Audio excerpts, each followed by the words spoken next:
الحمد لله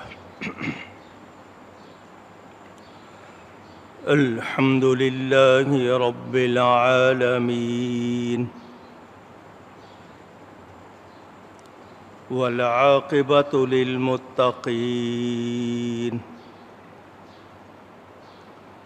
والصلاة والسلام على رسوله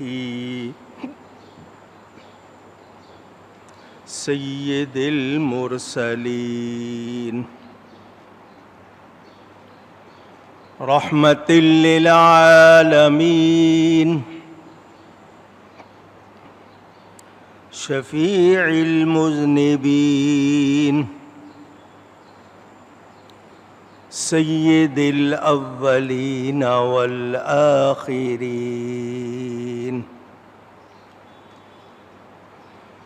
سیدنا و مولانا محمد رسول رب العالمین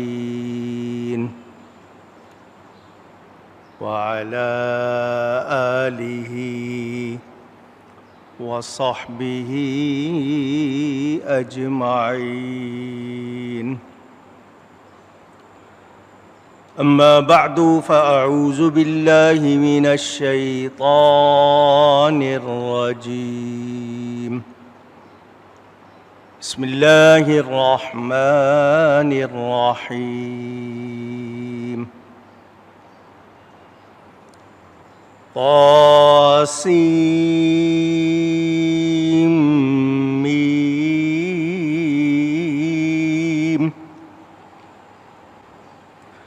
تلك آيات الكتاب المبين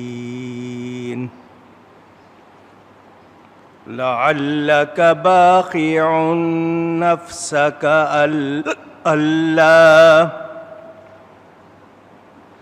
ألا يكونوا مؤمنين. صدق الله العلي العظيم. محبت کے ساتھ ایک مرتبہ دروشی پڑھ لیجئے. اللہم صلی علی سیدنا و مولانا محمد معدن الجود والکرم وآلہ وصحبہ وبارک وسلم. الصلاة والسلام علیک یا رسول اللہ. الصلاة والسلام عليك يا حبيب الله. الصلاة والسلام عليك يا رحمة للعالمين وعلى آلك وأصحابك يا شفیع المذنبین.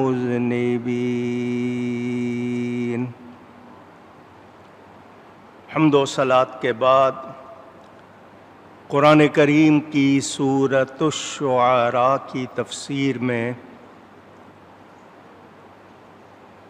طاسیم میم کے حوالے سے کچھ باتیں پچھلے جمعے بیان کی تھیں. مفسرین نے جو لکھا اس میں سے کچھ آپ کو سنایا تھا اور کچھ ایمان کی نشانیاں، ایمان کے شعبے وہ بتائے تھے.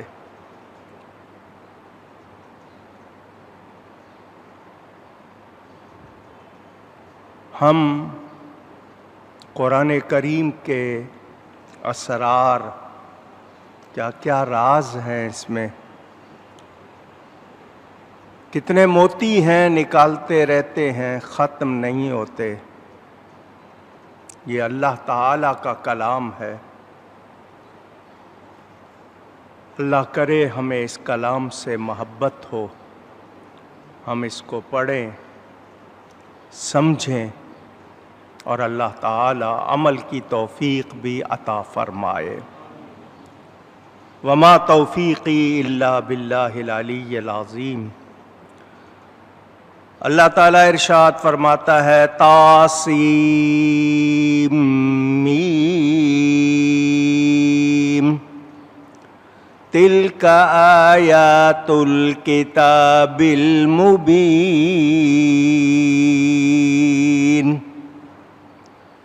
یہ آیتیں ہیں روشن کتاب کی۔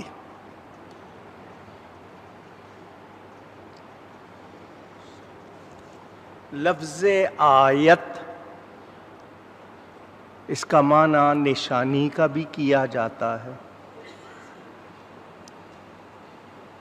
ہمارے ہاں اردو والے جہاں نشان لگا ہو کہ یہاں الفاظ پورے ہوئے تو وہ اس کو آیت کہتے ہیں۔ جب ہم اس کو نشانی کہتے ہیں تو نشانی سے مراد کہ یہ اللہ تعالیٰ کا کلام ہے۔ یہ مسئلہ پہلے بھی بیان کیا ہے، پھر سن لیں کہ کلام متکلم کی صفت ہوتا ہے۔ بڑا اہم مسئلہ ہے۔ کلام متکلم کی صفت ہوتا ہے، یہ اللہ تعالیٰ کا کلام ہے اور اس کی صفت ہے، اور اللہ کی صفات مخلوق نہیں ہیں۔ اس لیے قرآن مخلوق نہیں ہے، بنایا ہوا نہیں ہے، یہ اللہ کا کلام ہے، غیر مخلوق ہے۔ ایک زمانے میں یہ مسئلہ امت میں کچھ لوگوں نے چھیڑا تھا کہ قرآن مخلوق ہے، تو علماء حق نے جواب دیا کہ قرآن مخلوق نہیں ہے۔ یہ بات آپ سب کو یاد ہونی چاہیے۔ کتاب کا مصنف، مؤلف، مرتب، ترتیب دینے والا، مدون، تدوین کرنے والا، لکھنے والا، جمع کرنے والا۔ ہم آگے لکھتے ہیں مثلاً بخاری شریف، تو مصنف کون ہے، مؤلف کون ہے، مدون کون ہے؟ تو لکھ دیتے ہیں امام محمد بن اسماعیل البخاری۔ مسلم شریف ہے تو امام مسلم بن حجاج، لکھ دیتے ہیں نام۔ لیکن قرآن کے آگے لکھا جائے گا کلام اللہ۔ کیا لکھا جائے گا؟ مصنف اللہ تعالیٰ نہیں لکھیں گے، کلام اللہ لکھیں گے۔ کو مصنف لکھ دے کہ مصنف اللہ تعالیٰ ہے، ایسی بات نہیں، یہ کلام اللہ ہے، یہ اللہ کے الفاظ ہیں، ورڈز آف اللہ، یہ اس کا کلام ہے، غیر مخلوق ہے، نان کریشن، بنایا ہوا۔ شروع میں کفار نے، مشرکین نے یہ کہا کہ یہ نبی خود بناتے ہیں، کوئی جن ہیں ان سے یہ بنواتے ہیں۔ تو قرآن نے چیلنج کیا تھا، تمہیں بھی تو عربی آتی ہے، اس کی مثل کوئی صورت بنا لاؤ، بڑی صورت نہیں تو چھوٹی بنا لاؤ، ایک آیت ہی بنا لاؤ۔ قرآن کو نازل ہوئے 1400 سال سے زیادہ عرصہ ہو رہا ہے، آج تک کوئی بنا سکا نہیں۔ فَإِن لَّمْ تَفْعَلُوا وَلَن تَفْعَلُوا، قرآن نے کہہ دیا تم کر بھی نہیں سکتے، ہو بھی نہیں سکتا تم سے، تو ڈرو وقودها الناس والحجارہ، اس آگ سے ڈرو جس کا ایندھن پتھر ہیں، انسان ہے۔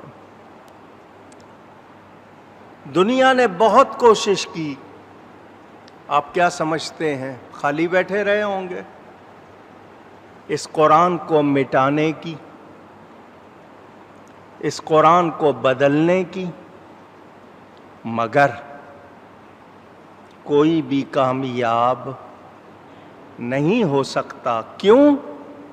کہ اس کی حفاظت کا ذمہ خود اللہ تعالی نے لیا ہے۔ فرمایا انا نحن نزلنا الذکر وانا لہ لحافظون، بے شک ہم ہی اس ذکر کو نازل کرنے والے ہیں اور ہم ہی اس کے محافظ ہیں، اس کی حفاظت کرنے والے۔ یہاں پھر ایک مسئلہ بتا دوں، جو قرآن یاد کر لیتا ہے ہم اس کو حافظ کہتے ہیں۔ وہ لوگ جو بات بات پر شرک اور بدعت، ناجائز، حرام کے فتوے لگاتے ہیں، ان سے میں نے یہ کئی بار سوال کیا ہے کہ حفاظت کرنے والا تو اللہ ہے، حافظ تو اللہ ہے، اس کا ایک نام بھی ہے، پھر تم جو قرآن یاد کر لیتا ہے اس کو حافظ کیسے کہتے ہو؟ اس وقت تمہیں تمہارے فتوے یاد کیوں نہیں رہتے؟ جو قرآن یاد کر لے اس کو حافظ، لڑکی ہو تو حافظہ، ویسے بات بات پر فتوے لگاتے ہو۔ ہم مولا علی کہیں تو لفظ مولا پر اعتراض کرتے ہو، خود کو مولانا کہلاتے ہو۔ جب خود کو مولانا کہلاتے ہو تو اس وقت فتویٰ یاد نہیں رہتا، میں حضرت علی کو مولا کہوں تو فتوے لگاتے ہو۔ یہ میں نے صرف آپ کو بتانے کے لیے کہ ان لوگوں کے فتوے ایسے ہی ہیں۔ اگر کسی داڑھی والے کو مولانا کہہ دیں، کبھی فتویٰ لگایا انہوں نے؟ تو حضرت علی کو مولا کہنے پہ کیوں فتویٰ لگاتے؟ تو یہ حافظ اللہ تعالی ہے، اس لیے اس میں کوئی تبدیلی کر سکا نہیں۔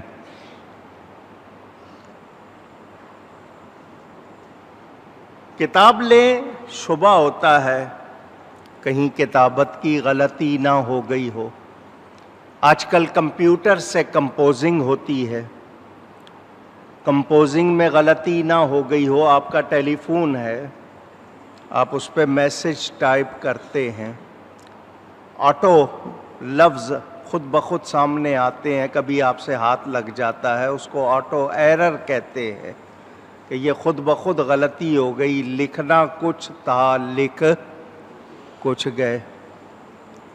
آپ کے ہاں ایک مسئلہ ہوا جس پہ کتنے لوگوں کی نوکری گئی، اس نے بیجنگ لکھا تھا، آٹو ایرر میں بیگنگ آ گیا، معنی بھی بدل گئے، 5 آدمیوں کی نوکری گئی کہ تم نے یہ لفظ کیوں لکھ دیا۔ بیجنگ شہر کا نام ہے، بیگنگ مانگنے کا، گداگری اس کا نام ہے، بات کہاں سے کہاں چلی گئی۔ تو کتاب بھی لیتے ہیں تو ہمیں شبہ ہوتا ہے کچھ غلط نہ لکھا ہو۔ یہ واحد کتاب ہے پوری دنیا میں جس کے شروع میں لکھا ہے ذالک الکتاب لا ریب فیہ، یہ وہ کتاب ہے جس میں شک کی جگہ ہی نہیں ہے۔ پرنٹنگ میں کوئی صفحہ آگے پیچھے لگ گیا ہو وہ اور بات ہے، لیکن اس کتاب میں کوئی شک کی جگہ نہیں ہے۔ تسلی سے پڑھو، اطمینان سے پڑھو۔ دنیا کی جو بھی کتاب آپ پڑھیں گے 1 بار 2 بار 3 بار 4 بار 5 بار، یار پڑھی ہوئی ہے، دوبارہ پڑھتے ہوئے آپ کو وہ مزہ نہیں آتا، مگر اس قرآن کو جتنی بار پڑھتے جائیں اکتاتے نہیں ہیں، نیا مزہ آتا ہے۔ یہ رب تعالیٰ کا کلام ہے۔ اس میں ایک ایک لفظ میں کتنی باتیں ہیں، کتنے مسئلے ہیں۔ علماء تفسیریں لکھ لکھ کے انبار لگا رہے ہیں، اس کے باوجود سب یہی کہتے ہیں حق ادا نہیں ہو سکا۔ جنہوں نے اس کلام سے محبت کی، صرف پڑھائی، آپ دیکھیں یہ تو وہ کتاب ہے جس کو دیکھنا بھی ثواب ہے، چومنا بھی ثواب ہے، رکھنا بھی ثواب ہے۔ یہ اللہ تعالیٰ کا کلام ہے۔